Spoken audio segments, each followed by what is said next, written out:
Absolutely. Up next is the man. It is the man who revolutionized beating science, and he knows how to make you and all of your friends too.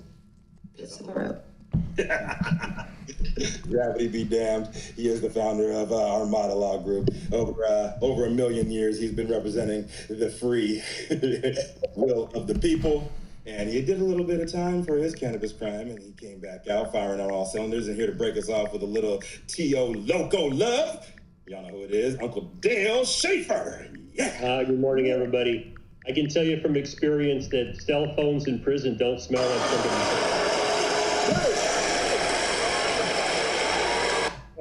And we used to get Remy Martin in, and they'd send the lowest Norteño out to run out in the field and grab it and run it back in. When he got pinched, it was like, who cares?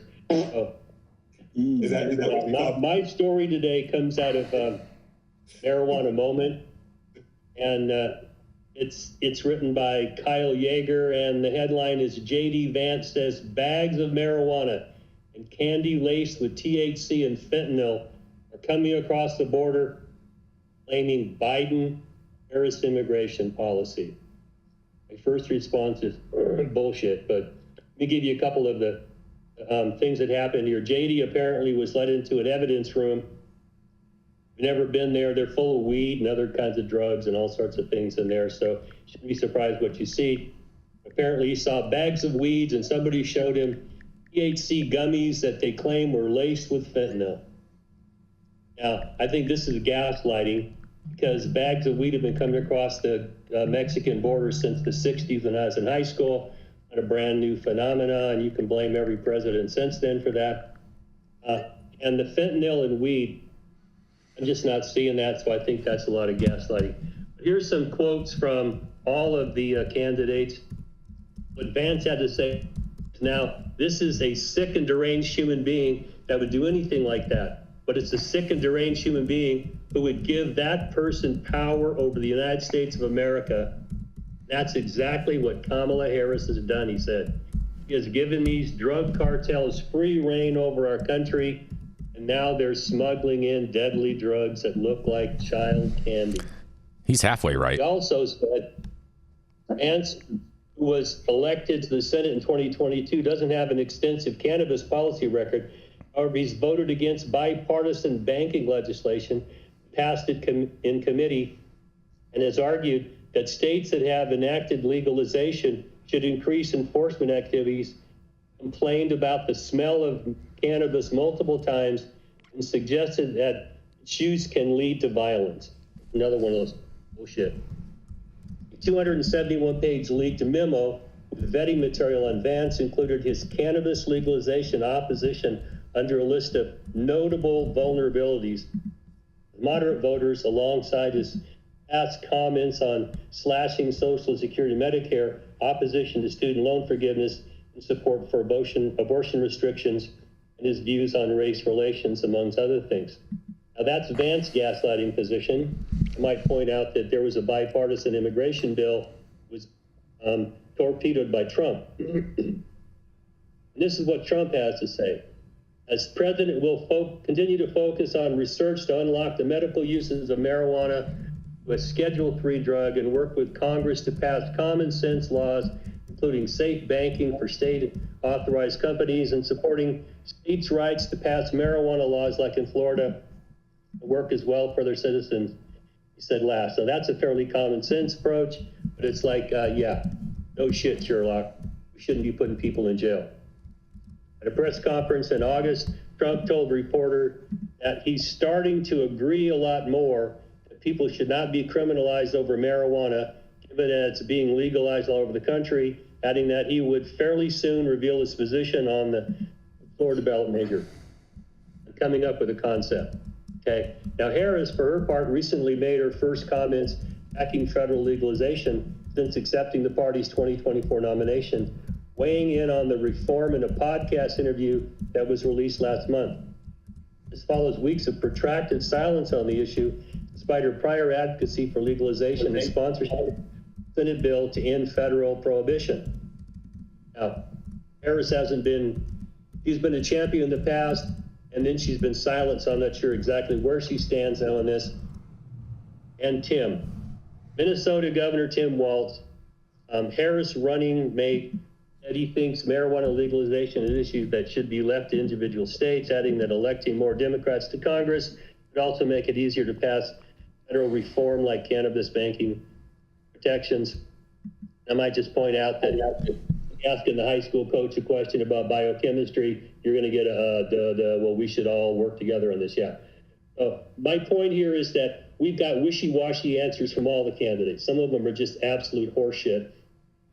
And what I would like to see is a clear policy on what you intend to do and clearly state how you intend to do it. Because just pushing for change the schedule, I think, is nonsense. And Kamala was asked in the 60 Minutes interview would change anything that the Harris-Biden has done. And she said, no, well, as far as I'm concerned, pushing for Schedule 3 is going down a path of destruction for social equity. You're never going to be able to smoke weed under the CSA. It's not going to happen. What I would like to see is clear, concise statements from these candidates of what they intend to do with cannabis policy and enact it. Because the rest of it, as I told you before, is like promising to put Coca-Cola in the drinking fountain. It's a bunch of crap. I'm going to throw it back to you. What do you all think about this? I mean, to take it back to the beginning, did J.D. Vance eat one of those gummies when he went into that evidence room? Because honestly, what the fuck is he talking about? Fentanyl gummies?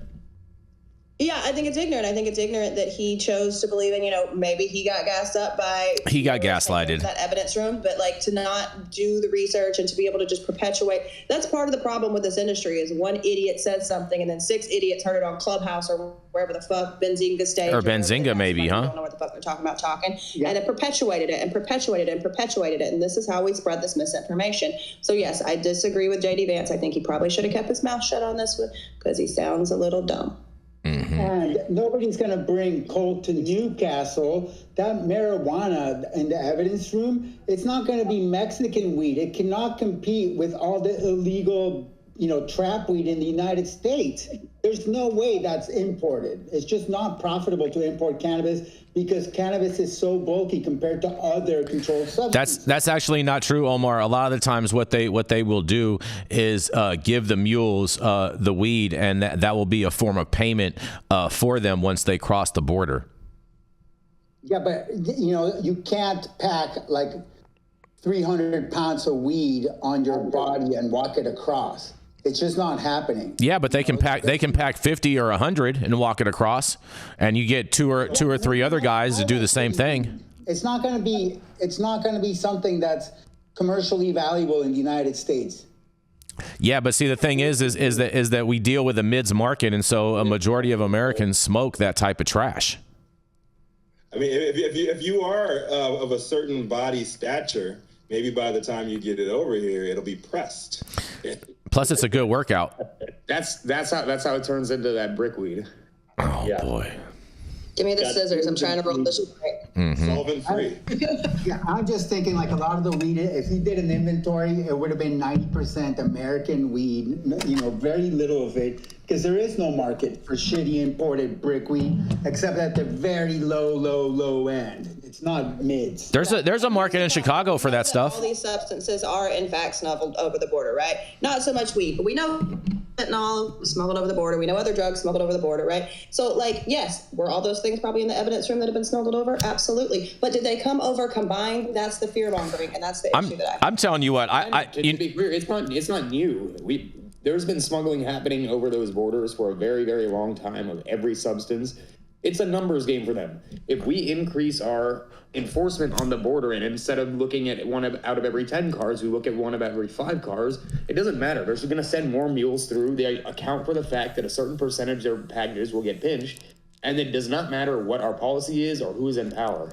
This is just a very bullshit argument to pander to. Especially when they have tunnels, huh, Sohum?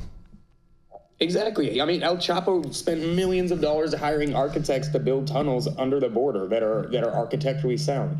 This has none of this has to do with a single administration or any particular enforcement action. Oh, it definitely has to do with this administration because they are enabling them. I mean, and we're talking about what we want politicians to say or not to say. But, I don't want them to say shit. I want them to do something. I'm so sick of the pandering and sick of hearing this, that. I challenge. But we're going to vote for whoever we vote for. Like, I don't think anybody's going to swing someone's entire life on a marijuana decision right now, and they're not going to do anything about it. So just shut the fuck up. I challenge the future vice president. Policy is in Congress's hands, and they have been asleep at the switch for decades. I challenge. Ronald Reagan would shit himself to see what Congress is doing right now with immigration policy, and they keep blaming the executive, and the executive can do very little about policy on the border. This is a congressional problem, and they don't want to touch it. I challenge. It's an issue you can beat the person over the head with, but it doesn't fix anything. I challenge the future vice president to produce a COA that is showing that there is fentanyl-laced edibles, because other than that, this is total bullshit, and he's being gaslit. What is Jason, you're missing your chance to sing your new favorite song. Which one? Which one is that? Borders are. Oh, yeah. Oh, that's right. Borders are. That's what you are. Yes, that's such a good song. You don't just battle them off the head like that, Jenny. So you don't really mean the shit that you're saying, the shit that you're kicking. You're not going to forget. Hold on a second. Let me see if I can find it. You guys. It's just so good.